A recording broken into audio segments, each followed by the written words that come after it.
যে আপনি যদি এখানে গুজব ছড়ান, এটা কত বড় ক্রিমিনাল অফেন্স হচ্ছে। প্রত্যেকটা বাচ্চা ডিটেইল স্পেসিফিক তথ্য আছে। কনফিউশন তো হচ্ছে, আপনারা সাংবাদিকরাও আমি দেখেছি কিছু কিছু ক্ষেত্রে যারা কনফিউশন ছড়াচ্ছে তাদের কিন্তু আপনারা এক্সপোজ করছেন। আমি আজকে সকালে কিছু ফুটেজ দেখেছি, আপনাদের অনেক ধন্যবাদ।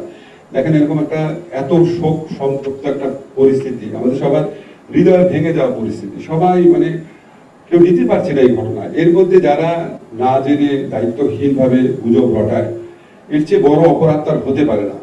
আমরা খুব টলারেন্ট সরকার, আমরা সবসময় আপনার কোনো ক্ষেত্রেই যতটা পারা যায় সহনশীলতা বজায় রাখার চেষ্টা করি। আর সবাইকে বুঝতে হবে যে আপনি যদি এখানে গুজব ছড়ান, এটা কত বড় ক্রিমিনাল অফেন্স হচ্ছে। আপনি অ্যাবসলিউটলি শিওর থাকলে সরকারকে জানান।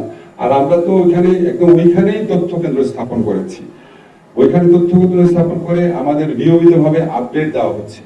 নিহতদের পরিবারের পক্ষ থেকে কিছু বলা হচ্ছে না, স্কুল অথরিটি কিছু বলছে না। আজকে একটা ফুটেজ দেখলাম, অন্য কোন স্কুল থেকে এসে একটা ক্লাস 9 এর মেয়ে বলছে ক্লাস 3 মেয়ে বলে তার ফ্রেন্ড সেখানে আহত হয়েছে। মানে উদ্ভট সব ঘটনা। এটা আপনারা ভাই, এখানে মিডিয়া স্বাধীন আছে, শক্তিশালী আছে, আপনারা এই গুজব সৃষ্টিকারীদেরকে প্রতিরোধ করেন।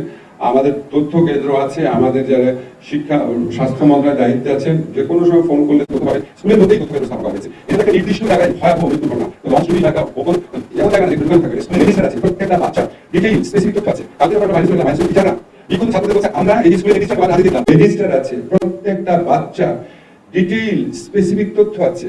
কালকে যখন আমরা মাইলস্টোনে গেলাম, মাইলস্টোনের টিচাররা বিক্ষুব্ধ ছাত্রদের বলছে আমরা এই যে স্কুলের রেজিস্টার তোমাদের হাতে দিয়ে দিলাম, প্রত্যেকটা শিশু এবং তার পিতামাতার নাম আছে, ফোন নাম্বার আছে, তোমরা চেক করে দেখো।